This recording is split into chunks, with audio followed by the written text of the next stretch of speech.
Good morning, Year 4. Happy Friday. What a week.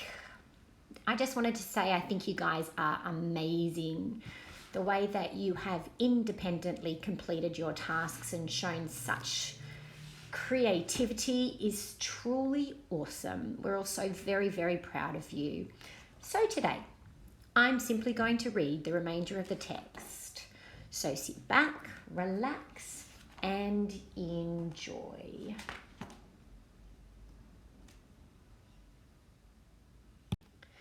South to Rio de Janeiro.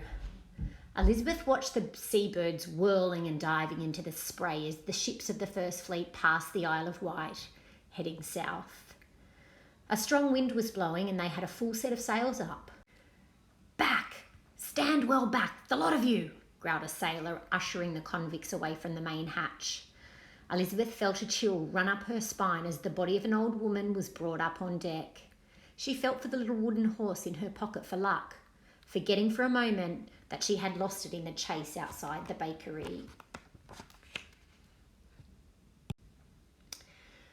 The woman had been sick for a long time and had died soon after they set sail. Elizabeth had brought her water as she lay on the floor below decks, too ill to move. A sombre mood hung over the ship as it sailed southwards.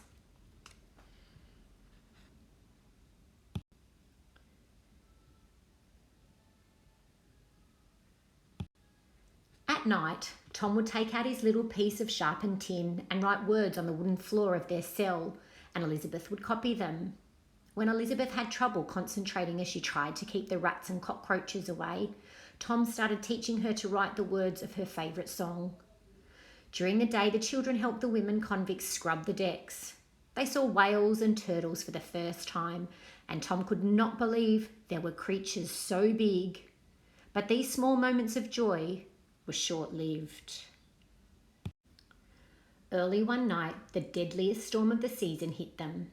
All on deck watched in horror as the sails were torn from the masts and rigging flailed about in the fierce winds.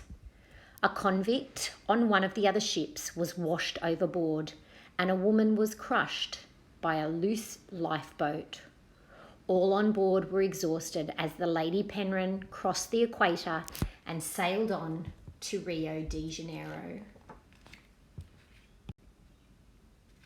Immediately on arrival in Rio de Janeiro, they took on fresh fruit, vegetables, meat, and water. For Elizabeth, it was a welcome relief to be on dry land. She watched Tom collecting little pieces of driftwood and hiding them in his jacket. The weather was fine, with a clear, bright sky as the fleet set out on the journey to Cape Town. 4 days out, Tom was talking to a convict near the galley. "Elizabeth," he said as she joined him, "there was a mutiny on the Alexander, and all the mutineers were caught and flogged. The leaders will be kept in irons for the rest of the journey." But by the time they anchored at Table Bay, all talk of mutiny had disappeared. Elizabeth was happy looking after the horses that were brought on board at Cape Town, but she had no idea what awaited them in the oceans to the east.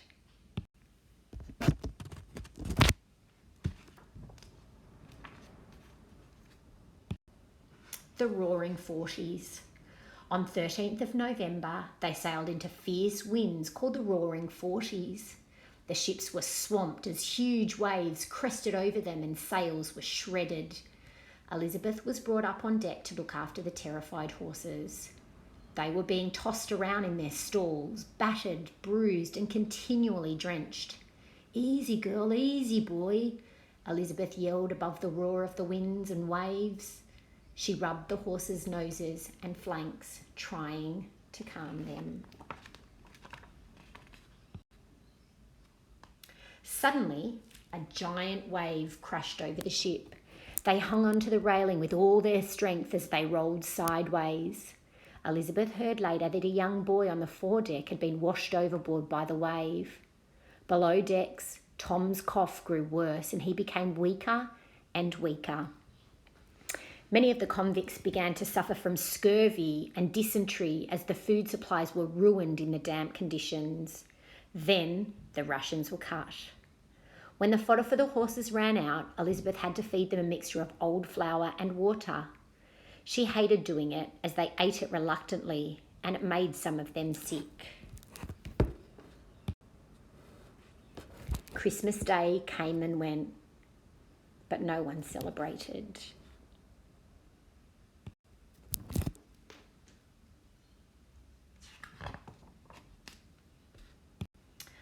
On a windy day in mid-January, Elizabeth carried Tom up on the deck. He hadn't moved from his bunk for days. She was thinking of the little wooden horse he had given to her so long ago. They seemed to have had nothing but bad luck since she lost it. Hunger pains gripped her as she fed her last piece of stale bread to Tom.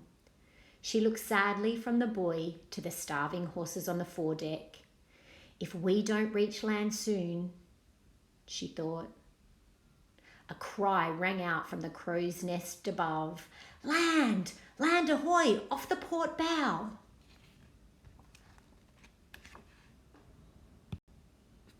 Tom tried to smile, but he was shivering with fever, so Elizabeth held him tightly in her arms. As the seabird circled above, she whispered, "We've made it, Tom. We'll be all right now. We've finally made it to the new land." Tom slowly reached into his jacket pocket, then pressed something into Elizabeth's hands. Tears welled in her eyes as she saw it was a good luck charm. A new wooden horse, carved from driftwood. Black and bay, dapple and grey, coach and 6 little horses. Hush-a-bye, don't you cry, go to sleep, little baby. Hush-a-bye, don't you cry, go to sleep, little baby. When you wake, you'll have cake and all the pretty little horses. And that's the end of our text. I hope you enjoyed it and learnt a bit about what it was like to be on board one of the ships of the First Fleet.